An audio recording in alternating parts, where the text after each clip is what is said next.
Flying Campus tient son nom d'IMU, qui compte parmi les laboratoires d'excellence de l'Université de Lyon. IMU est l'acronyme d'intelligence des mondes urbains. Ce LabEx est un dispositif de recherche et d'expérimentation centré sur la ville, la métropolisation et l'urbanisation. Il regroupe près de 600 chercheurs sur les sites de Saint-Étienne et de Lyon. La vocation d'IMU est de produire une expertise scientifique et technique sur les mondes urbains, passés, présents et à venir. En 2021, IMU a confié la réalisation du projet IMUV Flying Campus à notre binôme, en collaboration avec des chercheurs du LIRIS, laboratoire membre du LabEx. IMU Flying Campus, c'est un outil collaboratif, immersif, qui prend la forme d'un campus numérique dans un monde 3D persistant sur le web. Nous souhaitions proposer un espace virtuel innovant à destination des laboratoires et des partenaires de la communauté du LabEx IMU. Cette communauté regroupe des praticiens et des citoyens intéressés par des réflexions sur le développement urbain dans tous les domaines scientifiques.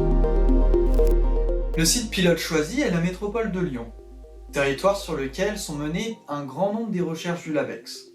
Le système est complètement interopérable, favorisant une possible réplicabilité sur d'autres territoires. IMU Flying Campus est un projet expérimental qui vient interroger sur les contours fonctionnels des jumeaux numériques. L'équipe projet est co-dirigée par Mathieu et moi-même. Elle est constituée du professeur Jean-Yves Toussaint, sociologue et urbaniste à l'INSA de Lyon, et responsable scientifique et technique du LabEx IMU, ainsi que du professeur Gilles Jesquière, spécialiste en sciences des données urbaines à l'Université Lumière Lyon 2 et directeur du LabEx IMU. À sa genèse, ce projet a eu la grande chance d'être accompagné par deux professionnels du jeu vidéo, reconnus pour leurs nombreuses réalisations dans ce domaine. Il s'agit de Didier Chanfray et Yael Barroz, qui ont travaillé par exemple sur Alone in the Dark et Little Big Adventure. Il nous paraissait important de lier médiation, espace public au sein de notre jumeau numérique.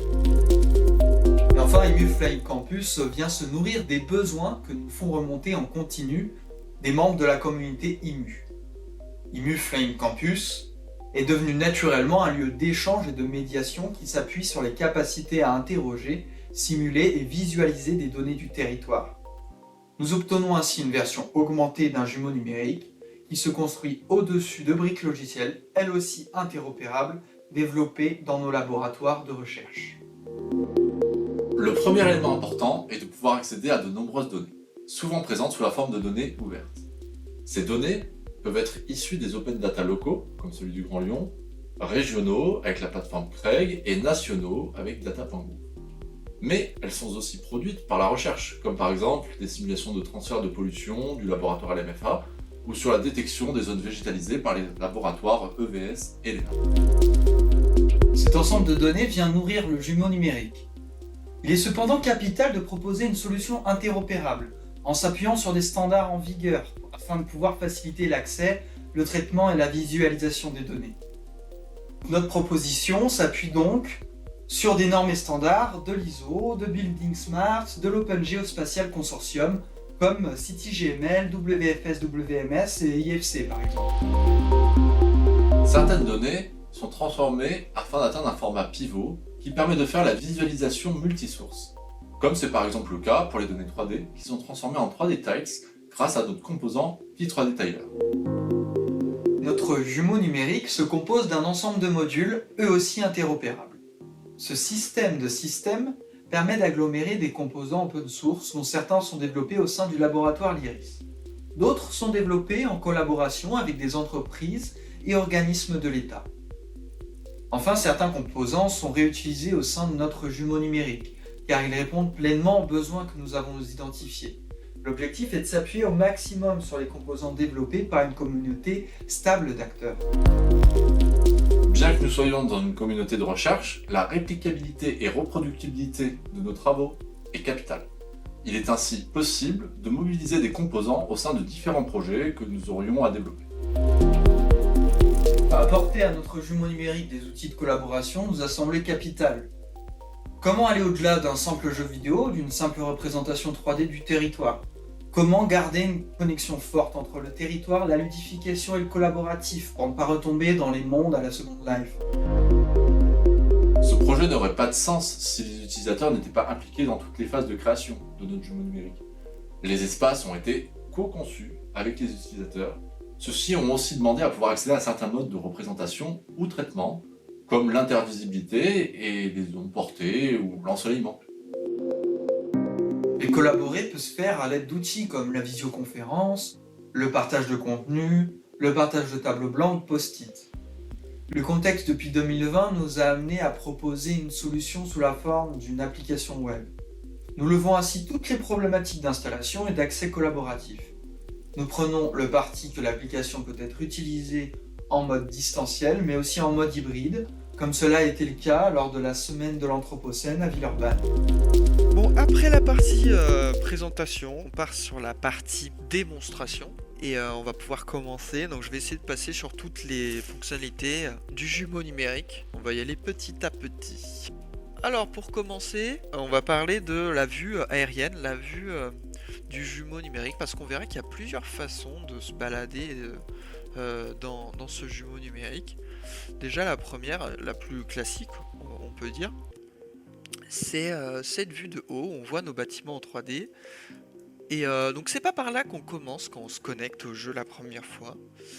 Je voulais en parler en premier parce que c'est le lien, ça fait un lien direct avec les outils on a implémentés de la recherche. Donc là on peut voir des widgets. C'est des outils qui sont pour la plupart développés au sein du laboratoire Lyris avec le composant UDVIS. Donc là on peut voir par exemple un outil qui permet d'afficher ou désafficher des layers de données. Là, un outil qui permet de sélectionner les bâtiments, donc super utile pour pouvoir afficher de la sémantique qui est liée aux données 3D. Beaucoup de choses pour pouvoir visualiser la donnée et l'analyser. J'ai switché de vue pour vous montrer cette vue un peu plus marrante, qui est la vue du zeppelin. Et donc on peut piloter le zeppelin, mais on peut être aussi passager de ce zeppelin, ce qui nous permet de discuter. Mais ce qui nous intéresse là, c'est cette partie-là, c'est cette île volante sur laquelle on va tout de suite se diriger. Hop, je sors du zeppelin et je me retrouve à contrôler un avatar. Donc là, quand on se connecte, normalement, on contrôle cet avatar, donc notre avatar personnalisé et personnalisable. Donc là, je vais pas passer trop de temps, mais on peut changer la couleur, l'image. Et on a le choix entre 3 modèles. Donc cet avatar qui va pouvoir naviguer dans l'île. Bon, après avoir vu un petit peu les alentours, on va s'attaquer à la première salle dans laquelle j'ai envie de parler. C'est la salle de conférence. On va pouvoir inviter des gens dans cette salle de conférence. Et les gens vont pouvoir participer à une conférence grâce à cet outil avec tout ce qu'on peut imaginer d'un outil de visioconférence, le partage d'écran, le chat textuel, le chat vocal, partage de caméra et tout ça. Avant de vous montrer la prochaine salle, j'avais envie de vous montrer un peu cet espace. On va retrouver plusieurs fois dans l'île des espaces où on a des zones bleues comme ça.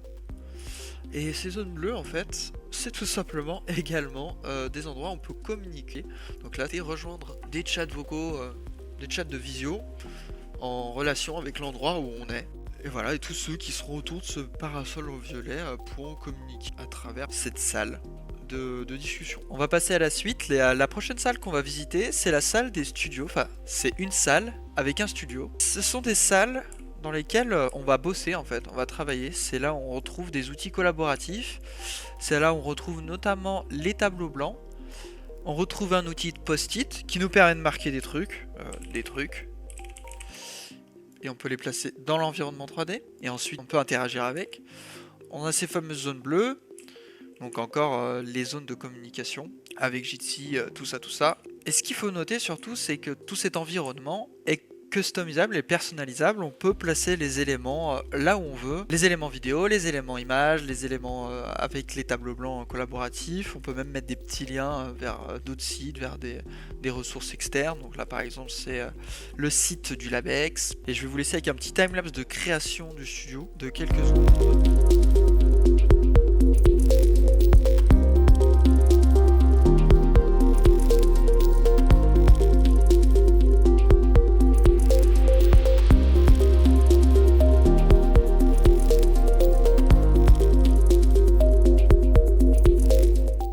Voilà la fin du petit timelapse qui montre un peu comment on crée, grâce à l'éditeur de monde, un studio. Mais l'éditeur de monde, il permet de faire d'autres choses aussi. Il permet notamment, là quand on sort du studio, on a tout de suite un exemple. On peut mettre nos propres panneaux d'affichage.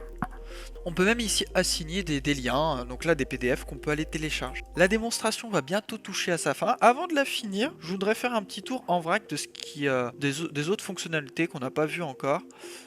Premièrement, une fonctionnalité assez sympa, c'est dans la salle de conférence, je ne sais pas si vous avez remarqué, mais devant le grand écran, il y a une sorte de table où il y a une maquette 3D en miniature.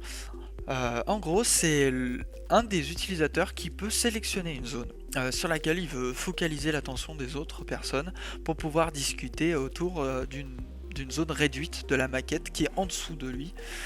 Donc c'est assez sympa. On va finir par la salle qu'on n'a pas vue encore. C'est la salle d'exposition.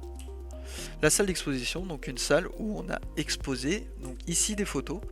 Donc une salle aussi customisable, aussi personnalisable. On peut changer bien sûr tout ce qu'on veut dans cette salle, les images en fonction de l'événement. Là c'était donc Lyon confiné avec des informations géographiques. Voilà, on arrive à la fin de cette démonstration. Je vais nous laisser finir avec Valentin dans la dernière partie de la vidéo. Et enfin, si cette démonstration vous a plu, vous pouvez trouver les composants utilisés sur la plateforme GitHub de UDSV. Vous pouvez aussi retrouver de nombreuses démonstrations sur le site de V-City dans la rubrique démonstration. Et vous pouvez bien sûr tester par vous-même notre jumeau numérique, IMU Flying Campus, en vous rendant sur le site www.imuvirtuel.fr. Nous espérons que cette expérience vous a plu et pourquoi pas imaginer la suite ensemble.